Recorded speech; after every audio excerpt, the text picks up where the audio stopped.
them.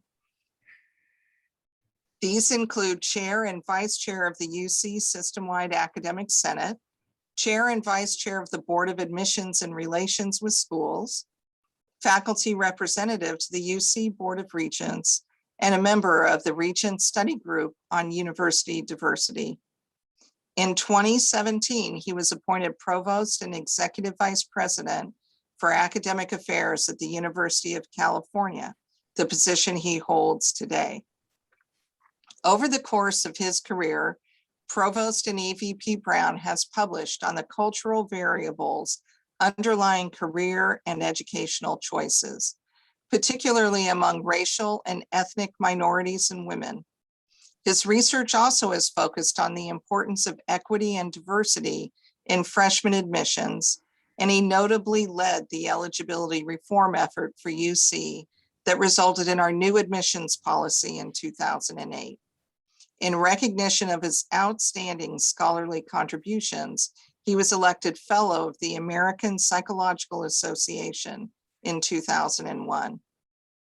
Dr. Brown is particularly well qualified to speak on the value of a UC degree, not only because his topic falls in his areas of scholarly expertise, but also because he has been able to leverage personal experience to consider the topic from multiple relevant perspectives, including those of instructor, dean, UC Academic Senate Chair, and UC Provost, among others. Just as important, he is widely informed and humane understanding of what constitutes personal well-being and success, and how both individuals and universities can contribute to a just and healthy society.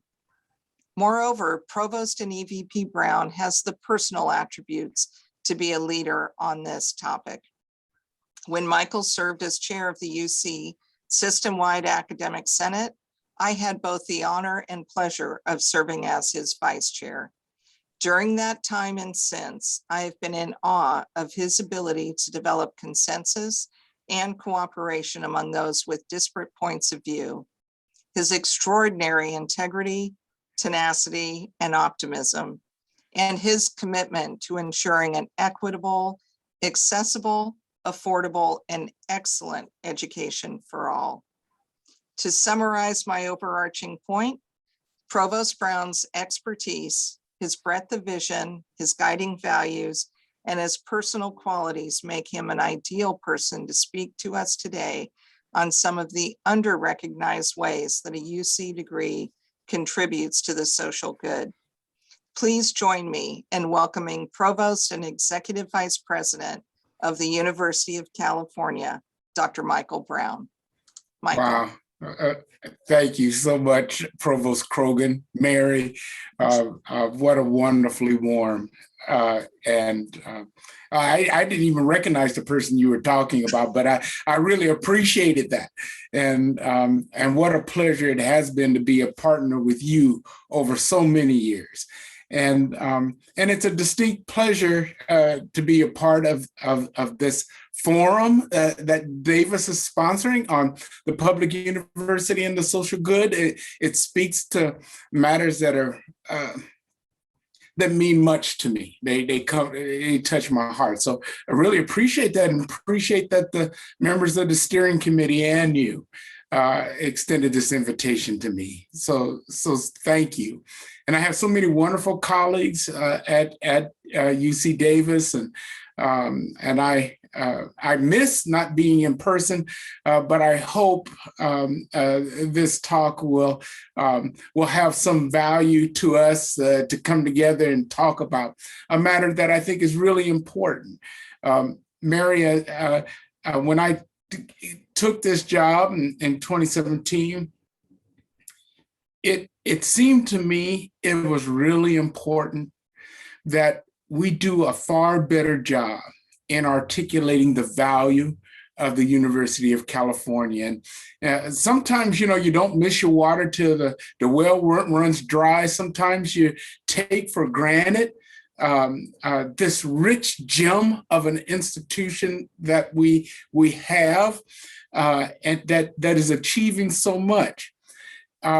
But I also think it's important that we become really cognizant of how much what the university does and can do means for those who lack standing, who lack resources, who lack all the things that help one get a leg up and advance in society. And institutions like this mean so much, not only for them, but for their families and for their communities and for all of us in California, quite frankly. So I really appreciate. I'll try not to be preachy, but you could tell this means something to me. So thank you. I guess I can just start, huh? Let me just say, after saying all of that, the nature and the purposes of a great public university, particularly a great public research university, it has a special obligation, I believe, to contribute to the advancement of the public good. A great public university like the University of California, it's expected to contribute to the personal benefits of those relatively few who get a chance to become students here or be employed here or have a direct connection to the university. And we expect a lot of those benefits to be economic in nature, or at least in part, through salaries and other resources and so on. But in my opinion, an accountability framework for the University of California and all public universities that aspire to be of great value to their citizens, it's got to demonstrate both personal value and public value. And that value has to be economic and beyond economic. And by the way, that's why I like the title, because you talk about the social good. We have to be able to see tangibly the social value that our universities give and do not only a better job at articulating that and presenting that, but an even better job contributing to it.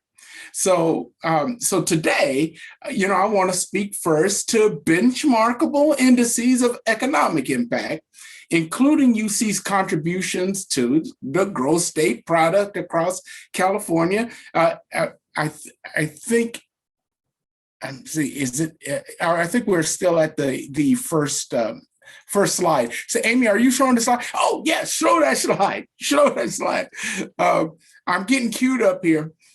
I want to talk about benchmarkable indices of economic impact, as shown in this map, based on work commissioned by the University of California Office of the President's External Relations and Communications Division. But a lot of that work was also relied on partnership with the Institutional Research and Academic Planning Unit that is headed up by Vice President Pamela Brown.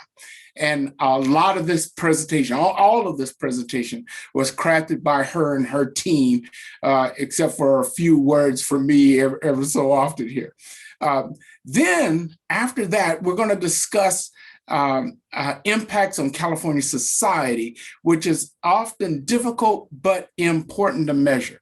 But before I do, I want to stay with the slide, and I want everyone to consider the story of a man called Brian Osorio Trujillo. You see him to the bottom right here. He's pictured here. He's the son of immigrants and a first-generation student from Delano.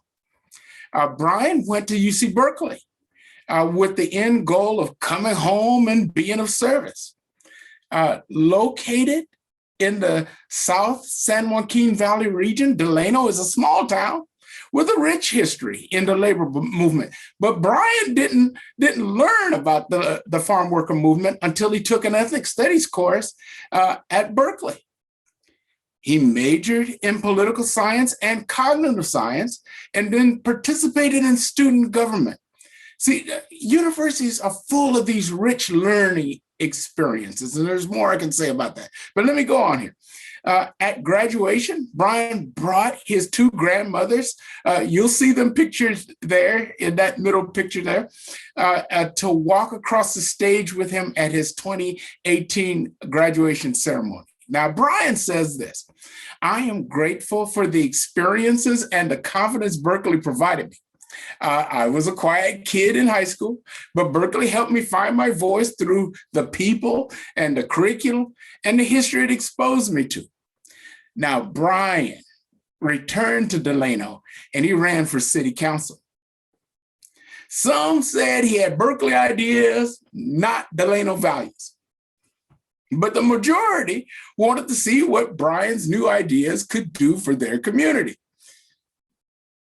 Early on in the COVID-19 crisis, he recommended passage of a conditional eviction moratorium for rent and the waiver of late fees for utility bills. Post-COVID, he hopes to address the problem of gang violence by bringing back the different types of study spaces that he saw at Berkeley, places where youth can gather outside of school and participate in community programs. He hopes to inspire them to believe that they deserve the same educational opportunity that he received. Today, Brian is mayor of Delano.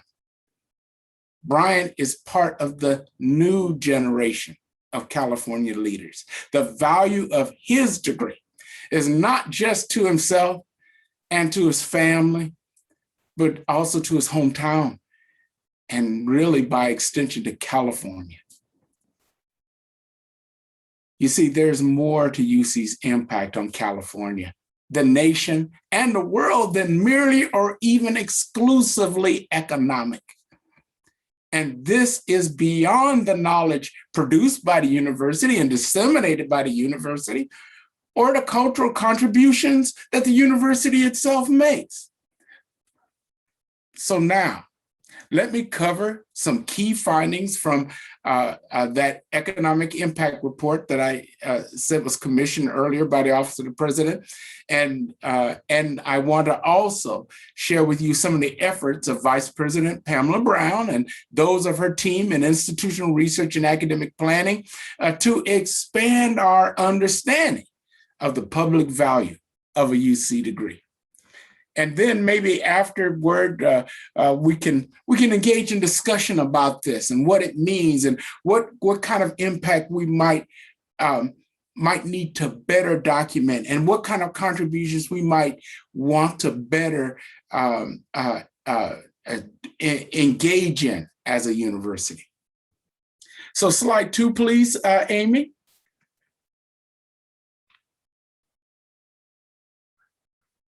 I was wondering if I had put Amy to sleep already. Yes, it's like, okay.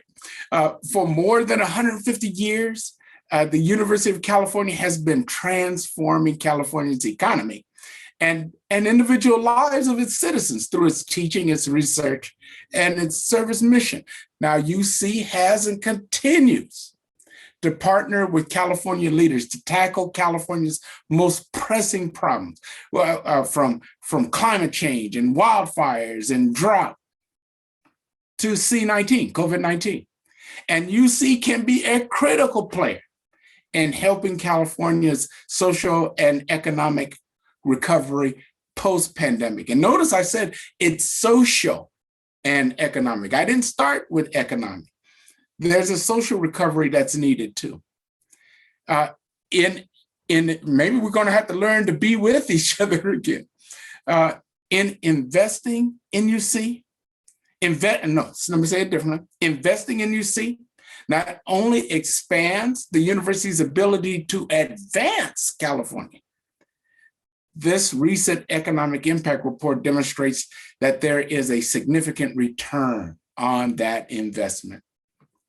The report shows that the University of California is a major contributor, as you can see in this slide, to the state's economic vitality, generating $82 billion in economic activity each year. Put another way, for every dollar of state support that UC receives, it generates over $21 in economic output. The University of California supports more than 500,000 jobs.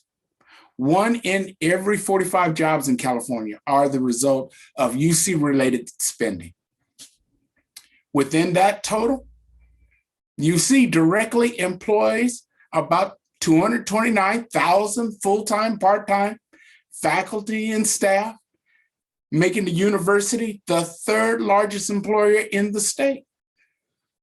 Now, during the pandemic, UC leadership recognized the significance of being a major state employer.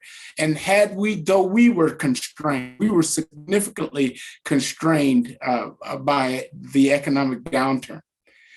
We thought it would devastate not just our employees, not just their families, but their communities, the communities in which the university is housed, if we laid off so many employees.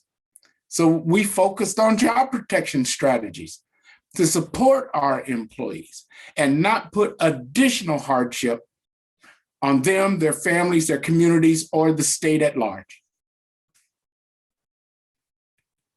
Now, UC also generates fiscal impact through substantial tax revenue.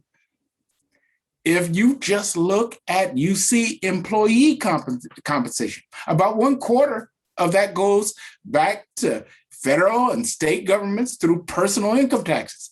If you look at the entire university operations, UC contributes through personal, sales, and property taxes just over $4 billion in state and local tax revenues that support regional development, and that includes schools and transportation services. And that $4 billion blossoms to $12 billion when federal tax revenues are included. So this economic impact analysis provides one way to demonstrate how the University of California contributes to the state. Another way to look at UC's contribution is through its societal impacts on the state. Slide 3, please, Amy.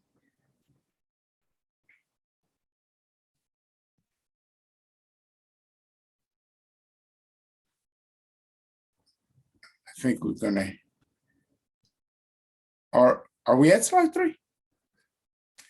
Okay, so consider that a decade ago, it was difficult to answer questions about what happened to UC alumni after they graduate. So Vice President Pamela Brown led her team to look at other universities and organizations to understand prior research on the value of a degree, to see what data had already been collected, and to actually consider what new information we might be able to produce. And I want y'all to know Pamela Brown and her team, they're exceptional in the office of the president. They provide great value to UC, and I just can't say enough of what a pleasure and honor it is to work with her and her team. Let me go on. A collaboration of the American Association of Community Colleges, the American Association of State Colleges and Universities, and the Association of Public and Land-Grant Universities produced a post-collegiate outcomes framework that you see here. It framed the benefits of public and private economic benefits and public and personal social capital. While that framework made the distinction between public and private benefits, I do want to hasten to say that those benefits are intertwined, and I hope you'll see that as I go further in my presentation. Private economic benefits of employment and higher earnings can lead to public economic benefits of less reliance on government programs, greater tax revenues to support others who need those programs. The private social capital benefits, including things like field expertise and leadership and teamwork skills that our universities are great at providing opportunities to develop, just like in Mr. Trujillo. Those can benefit the public when used to support civic engagement and in key workforce fields. So Vice President Brown's team created an inventory of indicators that fit into each quadrant and looked for data on UC students that might apply. Mining earnings data from the California Employment Development Department and the graduate degree attainment data in the National Student Clearinghouse. Her team engaged in a partnership with the CLIMB Research Group, that's Collegiate Leaders in Increasing Mobility, whose work with the Treasury Department reinforced much of what we know about economic mobility and provided new insight from content collected through IRS tax reforms and other national data sources. They slogged through, that's a technical term, LinkedIn and Department of Consumer Affairs and PitchBook for occupational and business startup information and Department of State voter participation data. Where possible, her team provided comparative sources to benchmark performance. And I think that's increasingly important, that the university not just say it's doing things, but to say how it's doing things relative to some markers that can help the public gauge, are we getting the bang for the buck of out of our investment in the university? And where can we further incentivize the university to make stronger contributions? So now our goal today, my goal today, is to share some key highlights. I'd like to discuss with you what resonates with you and what doesn't. And maybe we can even probe, well, what is missing? You can give us some ideas as to how we can better strategically position the University of California, which is a public university, a public research university, to be an even greater contributor to the success of California's many and diverse citizenry. So slide 4, Amy.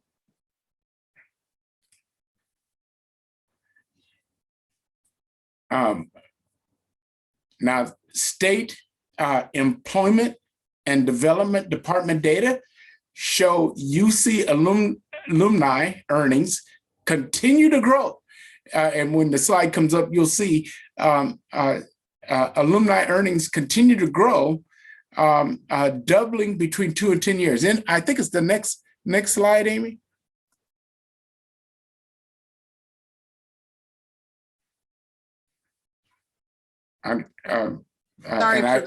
Sorry for the problems we're having with the slides advancing, Michael. I'm not sure what's wrong, but okay.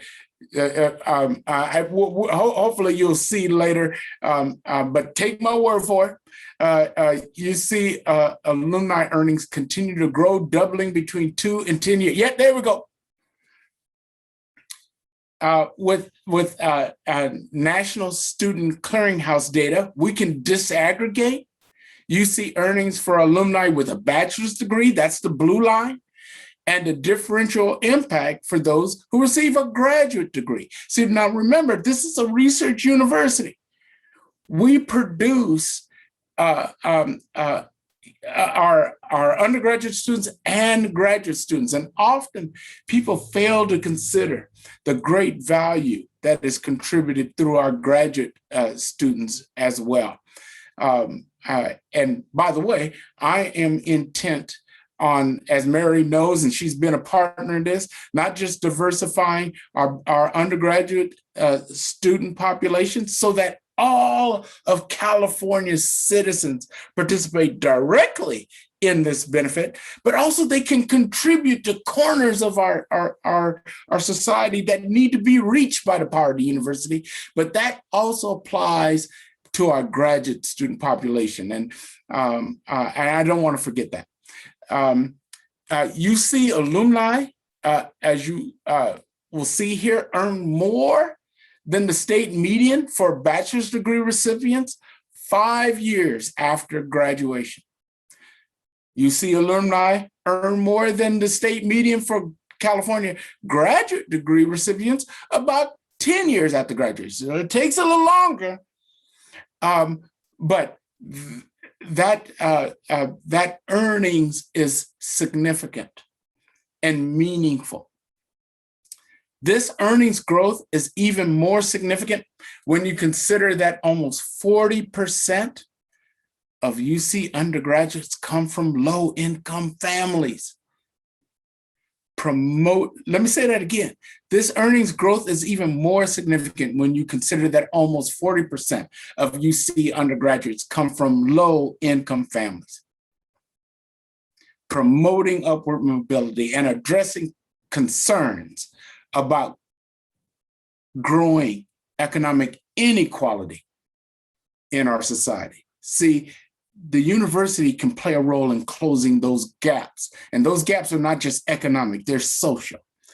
In fact, the New York Times coined UC California's upward mobility machine because of UC's unprecedented inclusive access and success in graduating Pell Grant recipients.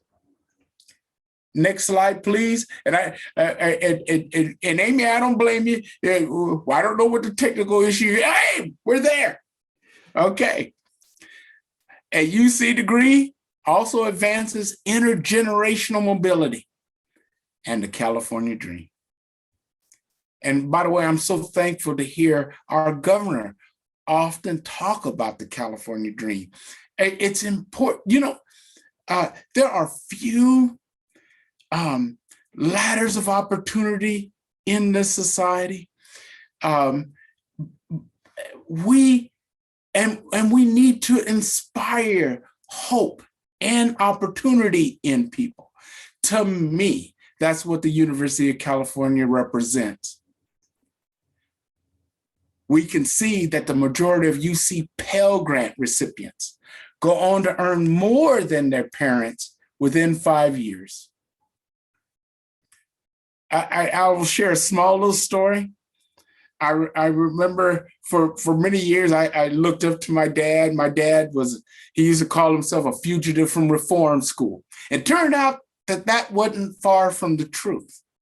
And he was of the generation that enlisted in the service early just to keep from going to jail largely.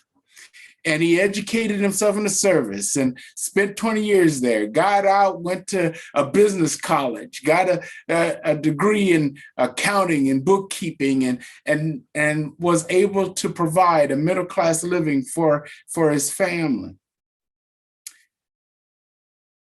I remember he used to do my taxes, and after a while, I didn't want him to see my taxes.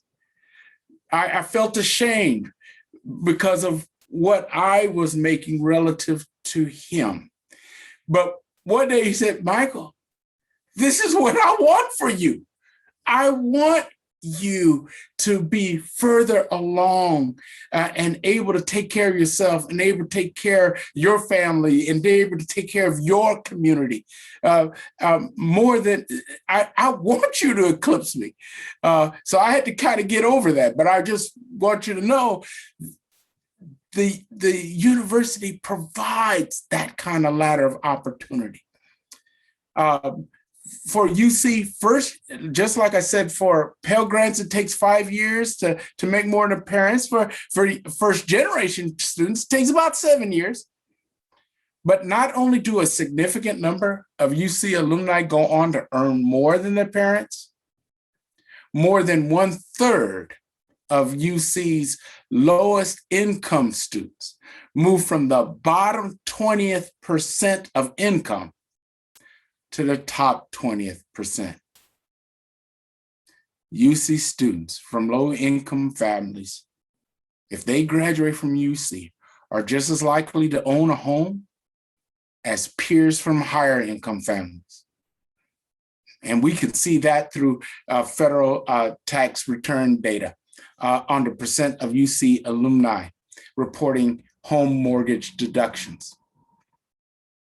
Higher earnings and home ownership are often part of a parent's dream for their children to do better for themselves.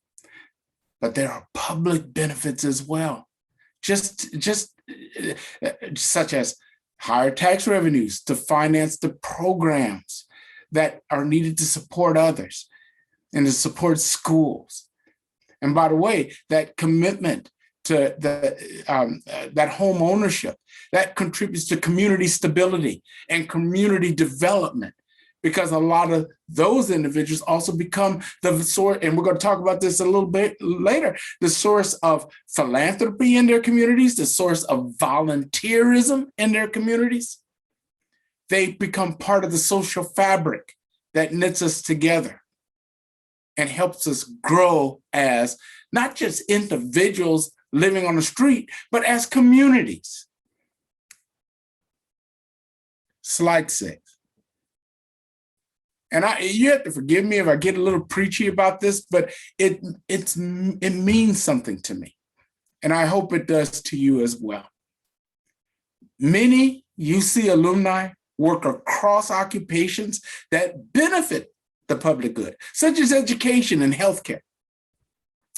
UC trained teachers work in over 75% of California public schools, half in lower income schools. You may not have known this. 25% of UC faculty earned their doctorate from UC. 20% of CSU faculty originally received their doctorate from UC. I wish we had, I don't have right now, data for the community colleges, but I'm very curious to know. The UC president and CSU chancellor and the community college chancellor, they're all UC alumni. In addition to individual professional success, these leaders are creating a vision for higher education in California that benefits our society.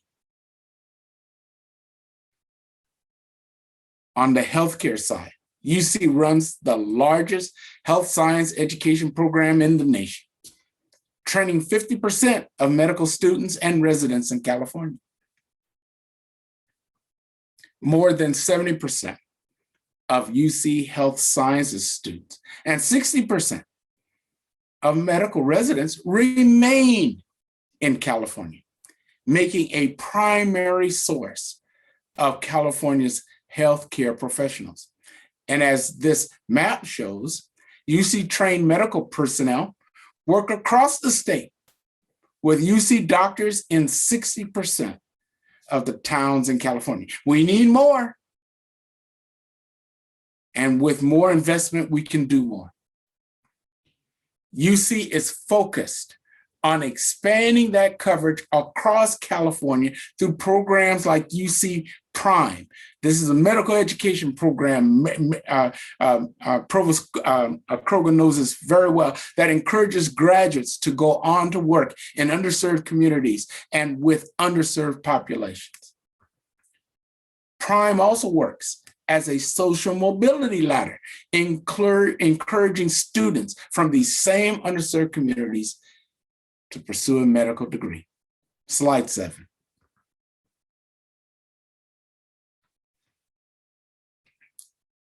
This is busy, but you'll get the gist of it. UC alumni also serve as the lifeblood of major businesses in California. Leveraging LinkedIn data, we get better information on UC alumni occupations and where they are employed. Take this example from Kaiser. UC alumni from all UC campuses work at Kaiser. The left-hand chart provides data on graduate degree recipients, seen on the legend at the right of that left-hand chart, and the occupations on the bottom.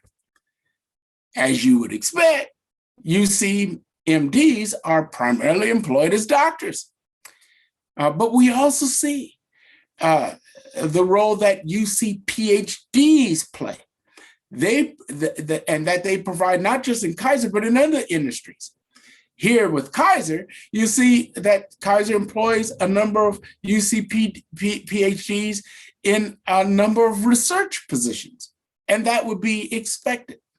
Now, the right-hand chart provides data on bachelor degree recipients, showing the role that both STEM and non-STEM degree recipients play. So you see STEM majors serve in roles like doctor or pharmacist because they eventually get pre-med training at UC or elsewhere, and get graduate degrees elsewhere, and then serve in those roles. For social science majors, we see them employed in a range of occupations, from social workers and counselors to business and finance, and then leadership positions like president, vice president, and other C-suite executive, CEO and CFO, chief executive officer, chief finance officer positions.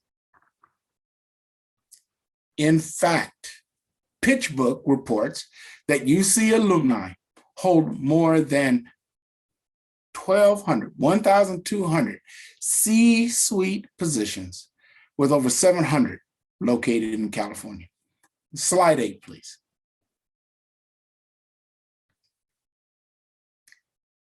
But not only do UC alumni get jobs, they create them.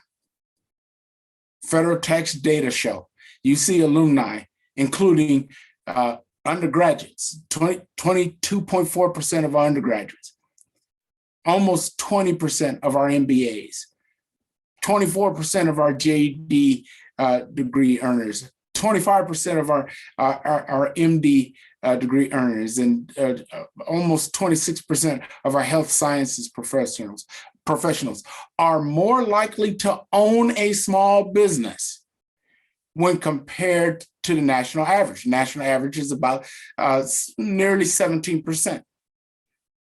That means they hire others and help others provide for their families and for their communities and for their regions.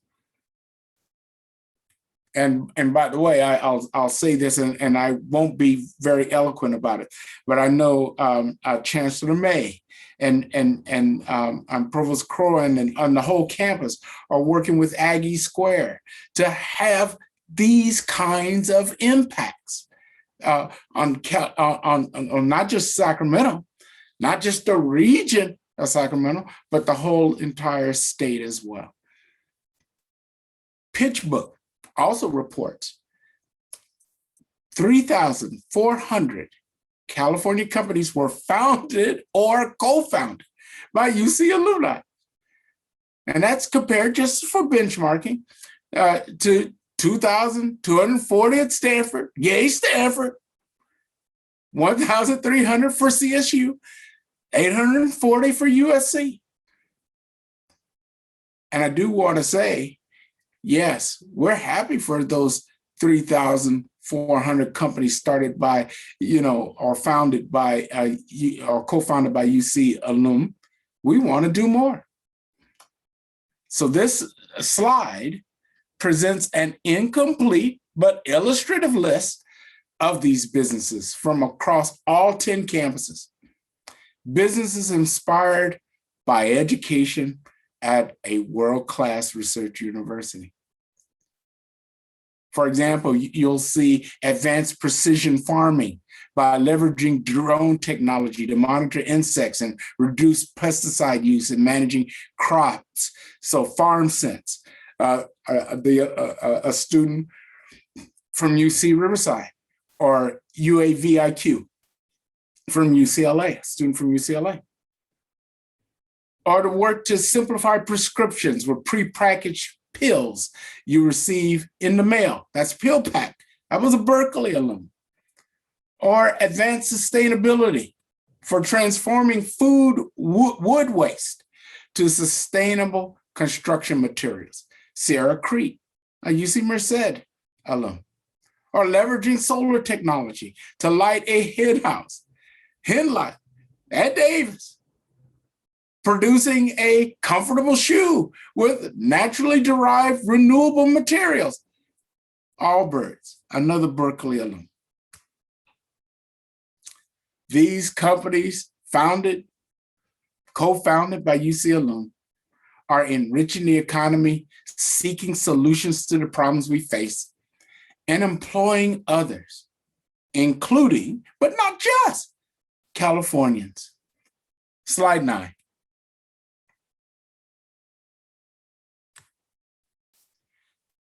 Finally, UC alumni give back to their communities, and I really want to focus on this.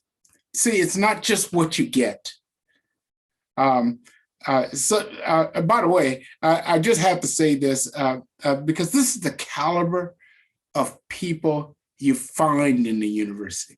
One of the things that I was most impressed by Mary would never call attention to this, but when Provost Krogan, when she was vice chair of the Senate and I was chair at the time, I learned that every year she and her children will go out gathering berries and then make jam and then give jars and jars of jam to anyone they could meet. This notion of giving back to others, being part of the fabric of our society. It's not just what you get. Well, UC alum surpassed national giving rates 8 years after graduation. National giving rates are about 24%. And they give at rates that are more than double the national average 14 years out. UC alumni are more likely to vote than similarly aged registered voters. 65% of registered UC alumni voted in California's last election, compared to 48% of similarly aged registered voters between ages of 22 and 41. And 60% of those with a bachelor's degree or higher voted. That's community participation. That's community engagement. That's having an investment in your society. UC alumni volunteer when on campus and after graduation. For this, we don't have comparative data, but we do have some illustrative examples. For example, one top choice for UC alumni is to volunteer for Unicamp, and we've got some pictures on this slide at the bottom right. Unicamp is a UCLA student-run summer program that brings nearly 1,200 children from low-income families in Los Angeles into the woods for a sleep-away summer camp. For the 9 to 17-year-olds who often have to grow up too fast in the concrete jungle, the week-long camp activities break them away from maybe the responsibilities and hardships they feel at home, take them to nature. Camp counselors raise funds to lower the costs for campers, and they serve as mentors, sharing personal experiences about college and encouraging them to apply and attend. I think a lot of this, because for years until I took this job up at the Office of the President. I volunteered in the local scout troop, taking kids out into nature, backpacking and hiking and fishing and hugging trees. There's something beautiful about being out there, something healing and restorative. Anyway, one student, then an alumni volunteer. Her name was Sheila Sam Kuehl. She said this: UniCamp changed my life. It is the reason why I'm in public service. Sam, as the campers would call her, became California's first openly gay legislator, first woman to serve as Speaker Pro Tem of the California State Assembly, who served in the California State Senate. This alum now serves as LA County Supervisor. And as one final example, 11 of 19 appointed regents and the Lieutenant Governor, they're all UC alum, partnering with other regents who come with differing experiences from differing institutions, but to help the university and its alumni to continue to provide a public value to California. I'm almost done. Beyond the knowledge produced, I just want to say this again. I said it at the beginning, I'll say it now. Beyond the knowledge that the university produces and disseminates, there is more to a great public university, particularly a public research university's impact than merely or exclusively economic measures. And I hope you have a sense of that. This information demonstrates personal and public benefits.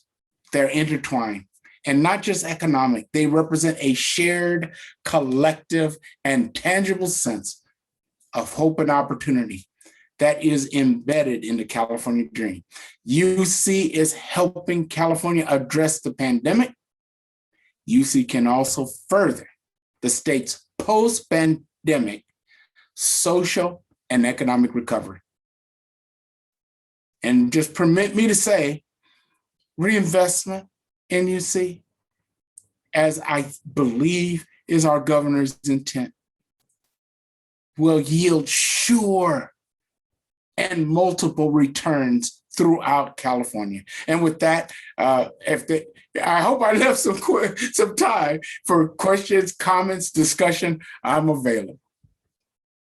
Thank you so much, Provost and EVP Brown. That was absolutely fantastic. And I think you did exactly what we'd hoped, of speaking to the personal, the societal, the greater benefits of public education for the person, their family, intergenerational effects, and the greater society, including our state of California. So yes, you're welcome. So I'd very much like to open it up to questions from our audience members. You can enter your question into the Q&A function, and I'll be able to pull those questions up and present them to Provost and EVP Brown, who probably from this point on I'll call Michael, because it's just what I'm used to, quite honestly. I don't think I've ever heard you use a title for me so many times. I'm so hey, I'm before your audience, Mary. I wanted to honor you. Thank you, sir. All right. So, any questions from the audience at this point? Okay, I'll start off with one of my own then at this point. So, given the role that you played in, I will call it, improving admissions policies for the University of California. So presenting that bias, it was a large shift. It was in part elimination of the requirement for the SAT subject test for freshman admission. We've now gone through at least a protracted pause in the SAT-1, the general SAT and ACT test for admission for University of California. How do you see that influencing our admissions policies and the resulting effects on the public and social good of a UC education? Mary, I really appreciate the question. Thank you, because you know, and you were part of that of eligibility reform effort, which was a multi-year process and contributed significantly to not just you, who's now at UC Davis, but Mark Rashid, who is a civil engineer in civil engineering, civil and mechanical engineering here at UC Davis. I could only start the process. He was, when I was chair of boards, and he was became vice chair of boards. So, you know, Davis figures significantly here. An institution like ours, as a matter of fact, it's actually it's in the Organic Act that the regions have a responsibility to so apportion admissions so that every corner of California can see itself represented in it. Not every Californian can get into the University of California, but it should be able to see itself represented. And so, because that matters for the state and its citizens. And so we have worked on not just access, but inclusive access. That has been something that I've been focused on. And so that eligibility reform effort was about recognizing that there's a great power in our eligibility standards for catalyzing academic preparation of our students for college and for UC. But we had an element of it that didn't work as well as other elements of it. Our A to G requirements are education-based. GPA performance requirements are education-based, but our testing requirements were independent of our educational processes. And if we really want equity in what comes out of our schools, we actually need to better reinforce and support educational equity in the schools, number one, and have admissions policies that reinforce that don't work against that. And so that earlier effort was designed. We'd have done some other things, but by the time I became chair of boards, it wasn't possible to get changes in SAT and ACT requirements at that time. We were committed to them for another few years, but we wanted to make sane requirements. We had SAT or ACT requirements. We had a writing exam requirement, and then we had subject test requirements on top of that. We wanted to make the testing burden saner at that time. And we also wanted to recognize something that had developed in policy, but we had more experience with it, comprehensive review.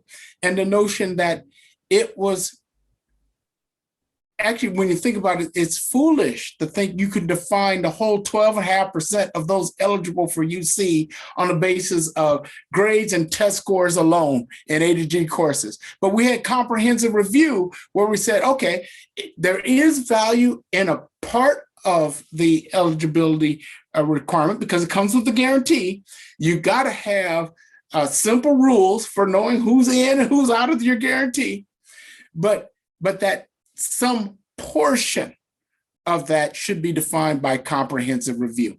And so that was an important part of the eligibility reform. Now, bring it up to today. Under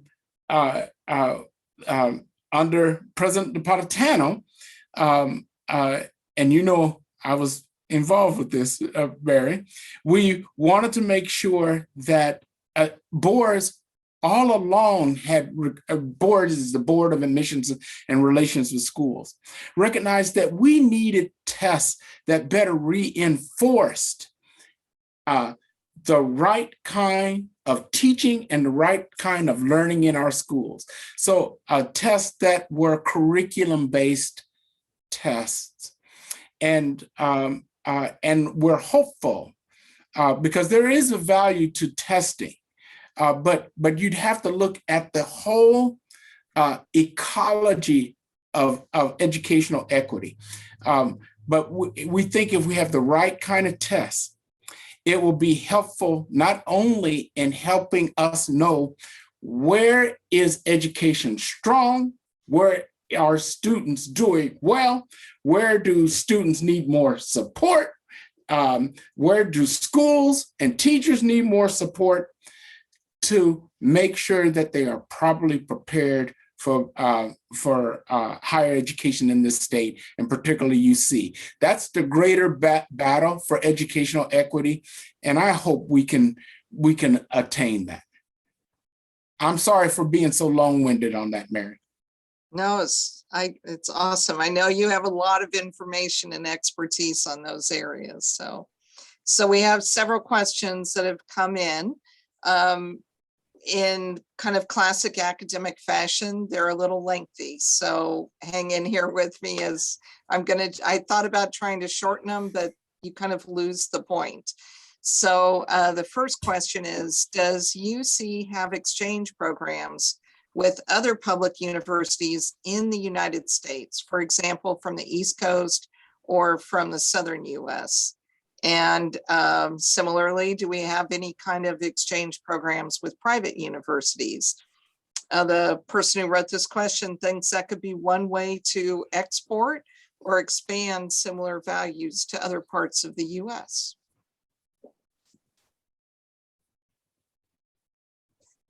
So I'm writing this down because I want to give that more thought. The short answer is no, we don't have such exchange programs. Our exchange programs are with foreign universities. As you know, Mary, UCEAP, UC Education Abroad, is the steward of those exchange programs. They're with foreign universities. Most of those foreign universities are public universities, and the vision here is to, so not all of our students get to go abroad, but because of the global stature of our universities, we bring abroad here, and through the students that we bring here. And so it has a value to us to bring students here, just like it has a value to us to send our students abroad as well. Not only to learn from abroad, but to contribute abroad as well. And the same with the students that come. We want them to learn from us, but we also want their contributions to us as a global community. So it is true, we could extend that mindset possibly to think about public and private institutions and having exchange programs. The closest thing we have kind of to it, but it's not exchange. California prides itself on being the land of opportunity. And a lot of our students don't get into UC as freshmen, but there's the transfer pathway into the university. It's a very vibrant pathway, and where students could do 2 years in a community college, not leave home very much, maybe even be able to work in their communities, take courses there for preparation for the university, and transfer into the university. We have so many, what is it, about 100, 115, 116, some large number of community colleges where we can do a better job with more outreach, more investment in outreach, and drawing from a wider swath of our community colleges to to be more inclusive and representative of the regions of our state. But that is a public pathway into UC from another institution. And the only thing I would add, if you don't mind, Michael, is No, we have please. those student opportunities. And then, of course, our faculty do sabbaticals at other institutions. And that potentially is another way that we kind of transport the UC mindset and philosophy to other institutions. And cross-fertilize ourselves. Right. Okay, the next question, this is longer. I think it'll make sense, though, as I read through it. And this is from one of our deans, actually. Is there a way to use these data to develop some metric-driven state financial contributions to the UC system? For example, accepting the economic impact numbers, can we have state financial contribution be a proportion of that number? So we don't have to keep convincing them every year about this. For example, if 5% of the economic impact to be given to the UC system every year. Just curious if such an approach was ever considered with our state legislature. You know, I'm going to say I don't know. But I will also say I think that's a good idea. And so I've written this down. If Pamela Brown was on, Vice President Brown from Institutional Research and Academic Planning, she would love this idea. It would be nice if we could find most economic impact reports. You don't do them every year. They're very costly to do. But as you know, Mary, Pamela has been trying to assemble the right kind of data sources that we can have in-house, that we might be able to derive some of that kind of information. And if we could, maybe in partnership with the state, develop some standard metric of that kind of impact that we can have on a more regular basis, then the numbers speak for themselves, and the state can actually chart the impact of its own investment in the institution and in other institutions as well, and then have baseline data, and then, by the way, and I don't know if the dean was implying this, but I like this notion. Sometimes we are the data, well, we're the state's research university, but sometimes we're the research data, we're the research information, and it almost sounds like we're patting ourselves on the back, and we're not trying to do that. We're just sometimes the source of the information. But if we could create that, it gets us out of sounding like this is what we're doing. And we're saying, look, you crank the data, we'll provide it for you. And then you assess it for yourself. So I like the idea. Great, thank you. And if you want me to get you or Pamela in touch with this dean, I'll be happy to do that. I'm sure he'd be interested too. Let's plan on that. Okay. So what sorts of social and personal benefits do you see coming from studying advanced work in the arts and humanities? And how important are these benefits in the big scheme of things?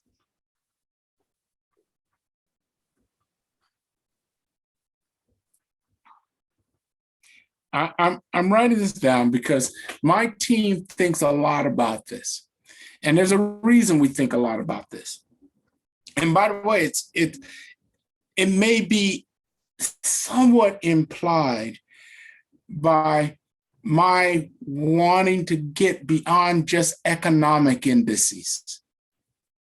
Not everything's numbers.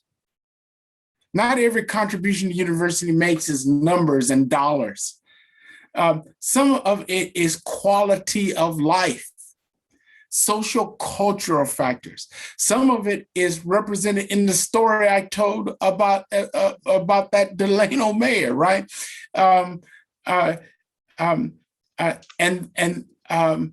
and it allows us to be able to talk about other contributions that the university makes through its social sciences and its humanities and its arts. So I tried to weave that into the presentation, and I know Pamela did as well, but we actually need more partnership with our humanities colleagues and our arts colleagues to be more articulate about and develop indices or indicators of, or even stories of those impacts. And to be able to also talk about them as well. So I accept, and I don't think the person asking the question was criticizing the presentation, but I will self-critique and say I would like to find other ways of talking about the broader impact of the university on our society, on our well-being, on our sense of beauty. I could go on. Understood. And I would add that one aspect of the humanities and the arts that I think often the general public doesn't recognize is that oftentimes in the tech industry, we think of them hiring only people from the STEM fields, when in fact, they need those people with the writing skills, the critical thinking skills, the design and graphic skills, the organizational skills. They hire people, in fact, with a breadth of backgrounds. And in fact, they often come to us asking for those types of students because everybody thinks of them hiring only STEM. So people in these other fields don't always apply, when in fact the team takes that variety of disciplines. So it's another aspect of bringing that across to the public. Pamela and her team, if you saw that presentation on Kaiser and the kind of fields that are represented and what they're doing in a med care field like Kaiser, it isn't all in STEM. It isn't just STEM. Yep, it's great. By the way, we have one of our own current students. He has not even graduated yet, who is mayor of Lindsay, California. They're like the Lindsay olives are produced in that town. Oh, really? Okay. Sure, meeting him a few months ago. And so we're doing something right in UC, that we are generating this, in my worldview, a young population of socially minded, politically motivated people running for elected office. I think you couldn't have any stronger vote for a commitment to the social good than that. So there's even more than one in UC, which I think is remarkable. I expected there to be more than one. I'm glad to know of that student. I'll find out from you later the name.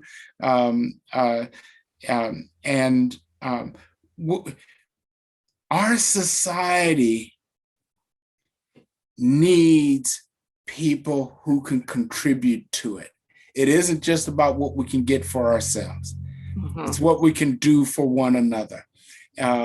This is part of rebuilding and strengthening the social fabric of California. Absolutely. Okay, a few more questions. We've got about 15 minutes left on our time. How will you use the new data that you presented here today to convince the governor and the legislature to reinvest in the University of California? There seems to be a feeling in Sacramento that the UCs are elitist and have plenty of money, but now we are fundraising at levels that are equivalent to that done at private universities. So how would you get the state and the legislature to reinvest in UC? Why does this person want to ask me such a hard question? That's what I want to know. But let me say this. My team, that's me and Pamela Brown, the Vice President of Institutional Research and Academic Planning, Yvette Goulat, another VP, all my VPs, I can name them all. This is what we actively think of trying to do all the time. The reason this presentation that you saw was created, and as I think my executive assistant, Amy Chang, who, by the way, I want to give a shout out to her and thank her for struggling with my PowerPoint and making the presentation. She did a wonderful job. And I think she might have put in the chat a URL to the Regents meeting where this presentation was actually made. There's a reason why we did it at a Regents meeting. One, the governor is a regent. The lieutenant governor is a regent.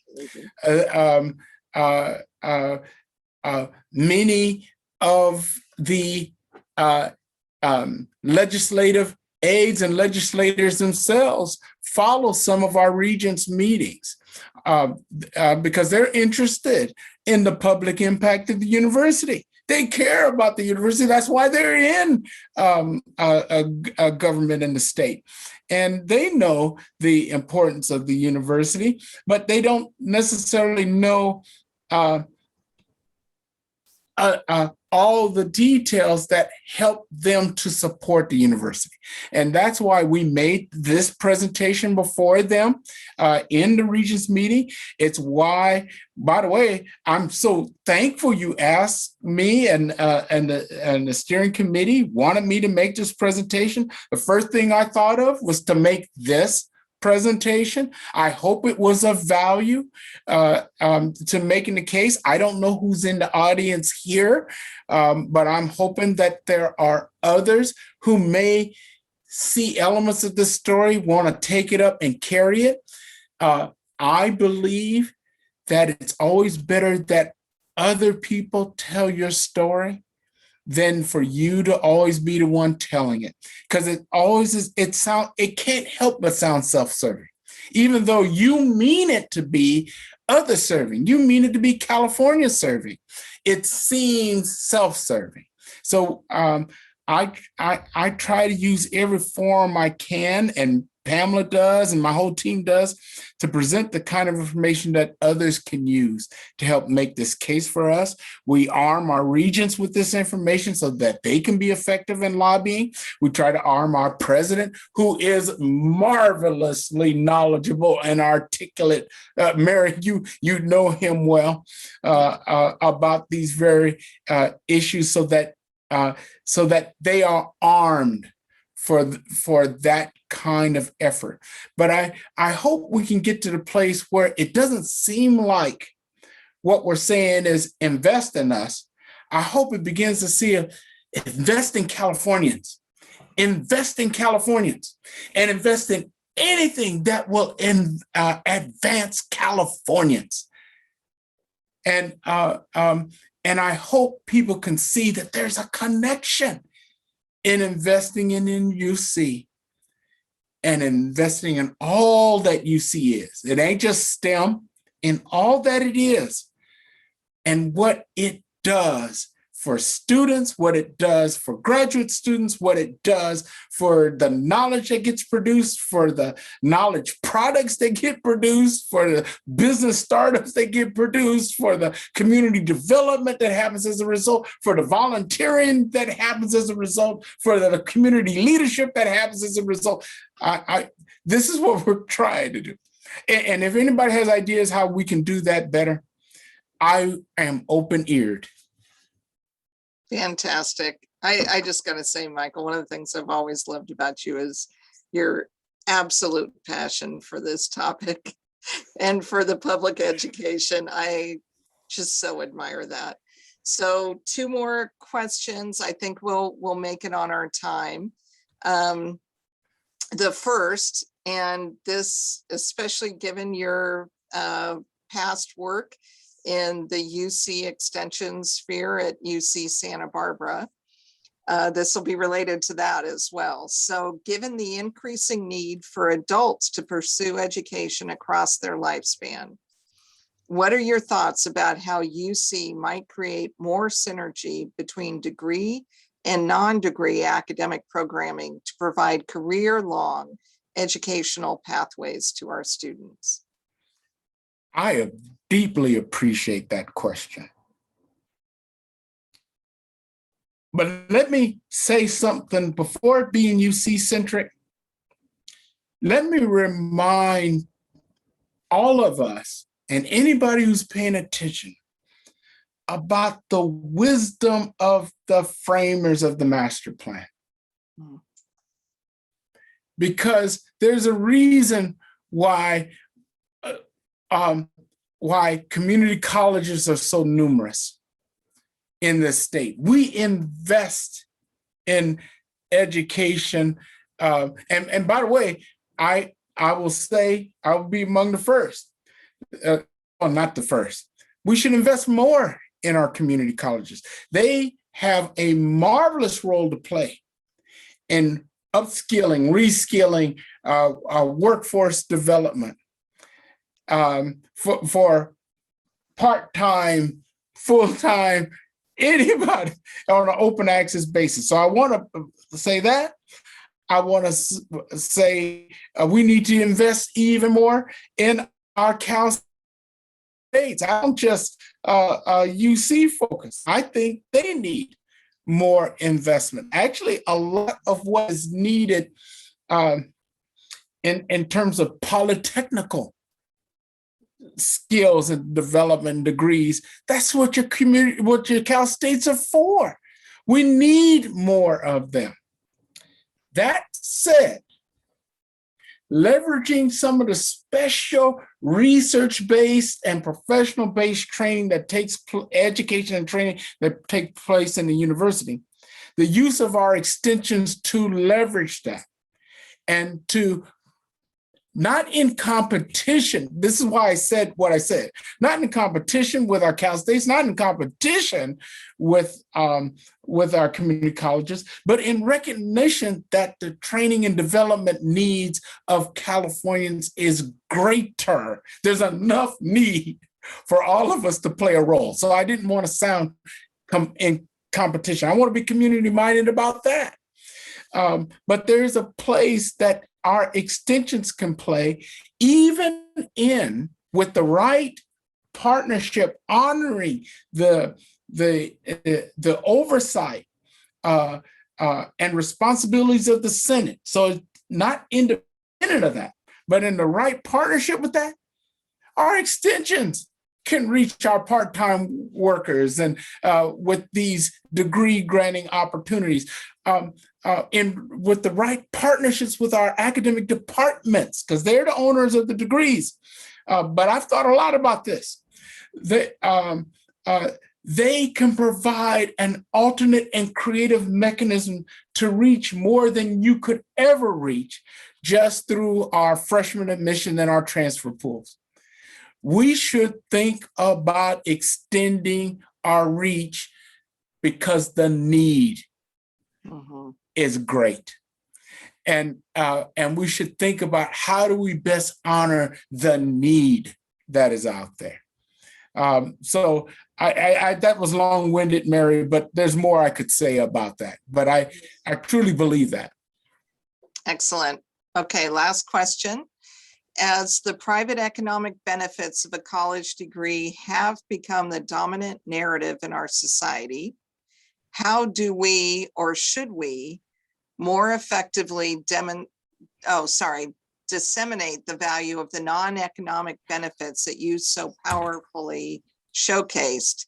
How do we disseminate those to the public, prospective and current students? I was hoping y'all could tell me.